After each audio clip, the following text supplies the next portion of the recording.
What's up everyone and welcome back to the MMA Zone. Today, let's get started with Dricus Plessis says Israel Adesanya quit after Alex Pereira fight. Dricus Plessis has raised plenty of eyebrows in recent months with some of the things he said about Israel Adesanya, and the champ isn't letting up as they get set to fight at UFC 305. DDP and the Last Stylebender have traded plenty of verbal shots over the last year or so, and that trend continues as they prepare to battle on August 17th. The fight will mark the first time Adesanya has competed since he lost the middleweight title to Sean Strickland last September. Following that loss, which shocked the MMA world, the vaunted kickboxer announced he was going to take an extended break from fighting. Well, more recently, Plessis has been targeting that decision in various interviews and media sessions. According to the South African Star, not only is Adesanya not certain whether he wants to continue fighting, he's not sure if he's championship material anymore. Case in point, while talking to the Hello Sport podcast recently, Plessis argued Adesanya's fire for fighting burnt out after he finally defeated longtime rival Alex Pereira. When it comes to as big as he's going to get, he has been as big as he's going to get in the sport. When it comes to the title defenses, the winning streaks, that will never come again because he doesn't have the time. So I think his biggest achievement for him personally was beating Alex Pereira. Now he had this nemesis who's beaten him multiple times, and after that fight, he was ready to call it quits. That's what I saw in his eyes as well, trying to convince me, but more so trying to convince himself that he still wants to do this and that he still has what it takes to be the best fighter in the world. And as soon as you're asking yourself that question, you're in a dark place. It's an interesting take for sure, but you have to wonder whether or not DDP is just saying it to get into the head of the Last Stylebender. What do you think? Does Adesanya have one foot out the door on his fighting career? Next up, Marc Goddard can never referee a Leon Edwards fight. Leon Edwards will throw hands with Belal Muhammad at UFC 304 on July 27th in Manchester, but don't expect to see the nation's Marc Goddard as the fight's referee. Why? Well, it's not because Edwards and Goddard have any issues with each other. It's the opposite. Edwards will battle the surging welterweight in the headliner of the event, which is going to go down at Manchester's Co-op Live. More recently, Goddard reported he won't be officiating the pivotal fight while discussing it on the Overdogs podcast. Leon Edwards, you've never saw me referee Leon Edwards in the UFC, and you never will. Why? Because I was Leon Edwards' first coach, MMA, way back when he was just an amateur. But again, the common sense element for me, like I said, even though the link is, who knew then when Leon first walked, that's another story, when Leon first walked into that gym as a raw amateur, but you've never saw me referee him, and you never will, because we'll just keep it, out the way. I just don't want any hassle, and I don't want to be put in a predicament where I'm making a call that could go against him. So it's both ways. You can definitely respect that, right? That way, as Goddard alluded to, no one can accuse him of being biased towards Edwards, or that Rocky caught a break from the referee in one of his fights. Goddard's background in MMA is likely a key reason why he's widely regarded as one of the best refs in the game. Last year, he received his second-degree black belt in Brazilian Jiu-Jitsu from Braulio Estima. Now, let's take a look at Alex Pereira reacts to boxing comments. There's been no shortage of talk recently about who Alex Pereira should fight next and how else he can add to his already storied legacy. But recently, one of boxing's biggest names threw an interesting idea into the mix. After Pereira dusted Jiří Procházka at UFC 303, the light heavyweight champ repeated his desire to fight for the promotion's heavyweight title. If Poatan was able to win the UFC's heavyweight crown, he would become the first person ever to win titles in 3 different divisions. Of course, Pereira is already in historic waters, as not only did he need less than 3 years to win belts in 2 different divisions, the star also won belts at middleweight and light heavyweight during his kickboxing career. Well, for the previously mentioned reasons, Pereira has become a massive star in combat sports, and clearly he's caught the attention of Anthony Joshua. Recently, the former boxing heavyweight champ proposed Poatan should give boxing a go. Alex Pereira should make a boxing debut one day. Pereira respectfully responded with this: "I'm honored you think so. It's always been my dream. I'm 37, I cannot make a career in it, so who do you recommend I fight?" There's a couple of things to note here. Technically, according to BoxRec, Pereira competed in a pro boxing fight back in 2017 and recorded a TKO victory. But that aside, you can understand why Pereira said what he did. He's pushing 40, and he's got a UFC belt to worry about. All that aside, a man who has been pushing to fight Pereira next is contender Magomed Ankalaev, who proceeded to take a verbal jab at Joshua over his suggestion. "You're trying to get one more easy payday. What about you come to the UFC, real fighting?"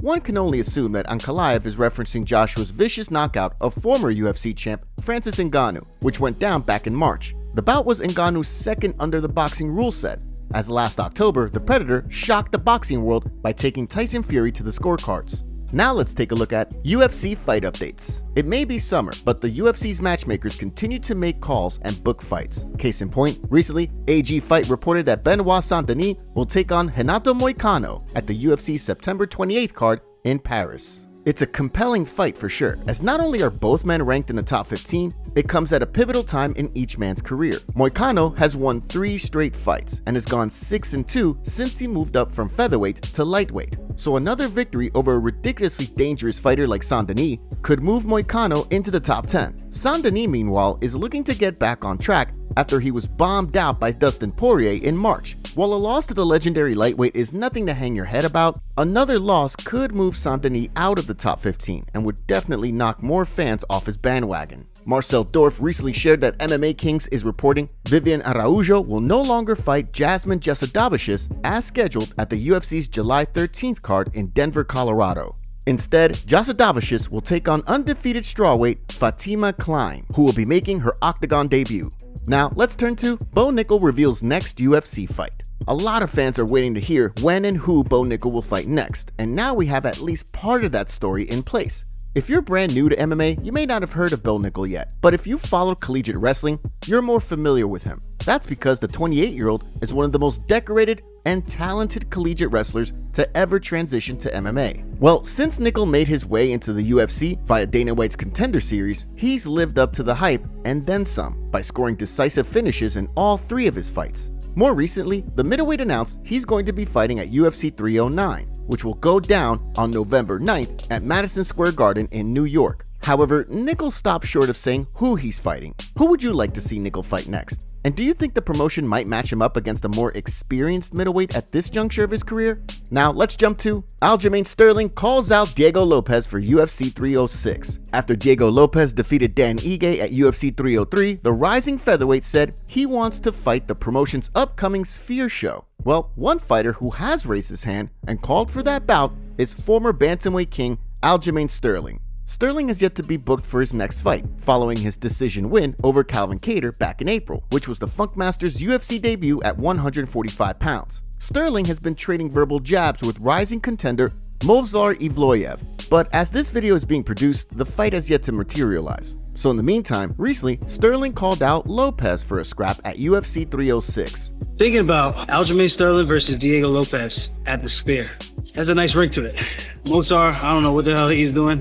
Gave him a date, he hasn't accepted yet. Started making all these excuses, so either you want to fight on my terms or I go fight somebody else. So, Diego Lopes, if you oblige, let's make it happen at the Sphere, September 14th. So could we see this fight happen? Maybe. Especially if Lopes tells the UFC it's a fight that he wants. Following UFC 303, which saw Lopes do the UFC a massive solid by agreeing to fight Dan Ige on like hours notice, Dana White said he owes both men. If Lopes was able to defeat Sterling, he would almost certainly jump into the top 10 of the UFC's bantamweight rankings. Lopes had originally agreed to fight Brian Ortega at UFC 303, who ultimately withdrew due to illness. So it's clear that the Brazilian fighter wants to face the best of the best. But what do you think? Would you like to see Lopes take on Sterling next? Okay, let's discuss. Nate Diaz wants Leon Edwards next. Nate Diaz may have recorded his first pro boxing win this weekend, and in doing so, avenged his previous loss to Jorge Masvidal. But the star is targeting a return to the UFC. Since Diaz fought out his UFC deal in 2022 by defeating Tony Ferguson, the Stockton fighter has logged a couple of nice paydays in the boxing ring. Last August, Diaz dropped a decision loss to YouTube celeb turned pugilist Jake Paul before he scored a decision win over Masvidal on Saturday. Well, while talking to the media after his latest victory, Diaz acknowledged he'd like to run it back with Paul. But the rugged vet also reported he wants to throw hands with another man he's previously fought, Leon Edwards. I would like to get a win against Leon Edwards, who's the best fighter in the world right now at 170.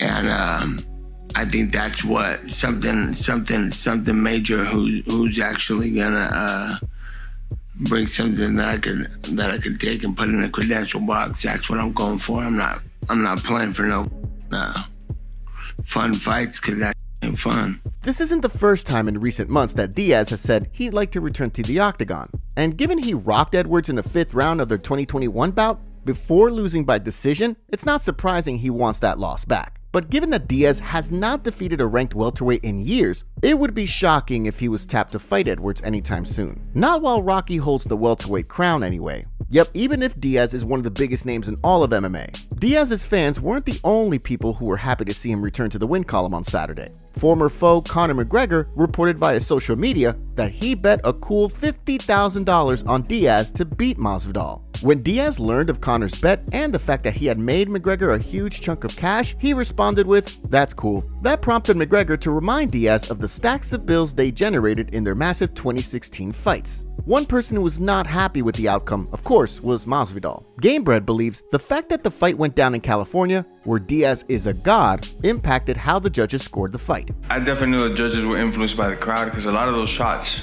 were landing in the corner. I was just getting my timing, throw 3-4 shots, it wouldn't land, and then I'd throw a good power shot. I'd see that I'd hurt him, I'd back him up, or he'd start goofing around, hurt him to the body numerous times, and I think 1 or 2 of the judges only gave me 2 rounds. It's just no way, you know.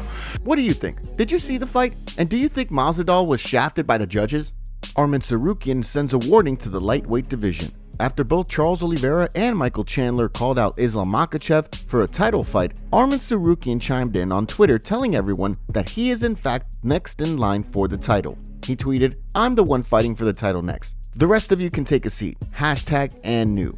Arman was suspended from competing for 9 months because of his altercation with a fan at UFC 300. This leaves him out of title contention until the suspension is over, but Islam Makhachev would have to wait. Do you think Islam should wait for Arman or pick up another fight instead? Let us know in the comments below. Dana White goes off on the media. During a recent interview with Fox, Dana White discussed UFC's prior deals with HBO and CBS. He recalls that the deal was signed and done, but fell through after they wanted to change the UFC's production. Here's what Dana had to say. We did a deal with HBO where we were going to put fights on HBO. HBO came in and started going, yeah, we're going to have to turn this music down. This is going to, I said, oh, no. You guys are not running our production and telling us what to do. We had already signed the deal. Okay. We were done. So I literally called Lorenzo and said, yeah, we can't do this deal. He's like, what do you mean we can't do this deal? The deal's done. We have a deal. We got to get out of this deal. And Ari got us out of the HBO deal. HBO do what they wanted to do, it would have hurt us and hurt our brand. It would have made it stale and old and you know, like boxing was. I'll tell you another story. CBS tried to come in and make us an offer to buy us at one point. I'm usually late to everything. I was on the call early and the Showtime guys were on the call early because I didn't know they were going to be on. I thought we were talking to Les Moonves. So by the time Les Moonves and Lorenzo got on the phone, me and Showtime were fighting, going at it. F you, back and forth. And those guys got on and heard us going back and forth. And the call, literally, that was the end of it. So Lorenzo calls me right back immediately and goes, I guess we're not doing a deal with CBS. I said, yeah, sorry. I hated the guys at Showtime. A bunch of those guys worked for the UFC when we first started out. I thought their production sucked. I thought they were terrible at what they did. And I was very vocal about it. And then it just so happens, we're talking about CBS making us $1 billion offer to possibly buy the company. And by the time the Lorenzo and Les Moonves get on, full-blown war on the phone. That is fantastic. I never heard that. Never told it. Top comments. Scamzot. It's no scam. Just trust me, brother. Scamzot. We good boys. I used a VPN to dump the coins. Gary is deluded. He had his handed to him in the striking versus MVP. Really disappointed Yuri did the I was injured bit after the fight. If you felt good enough to step into the octagon, then you shouldn't fall back to excuses if you fall short. Shame. Majdi Shamas most definitely did not do that on Khamzat's behalf. He's too intelligent and informed. This seems like something Khamzat was very easily swayed into for a significant amount of money. Probably did it under the nose of Majdi and then needed him to take the brunt for it so he doesn't get more heat than he already is. Never seen someone's stock plummet like Khamzat. Dude is exceptional at destroying his career.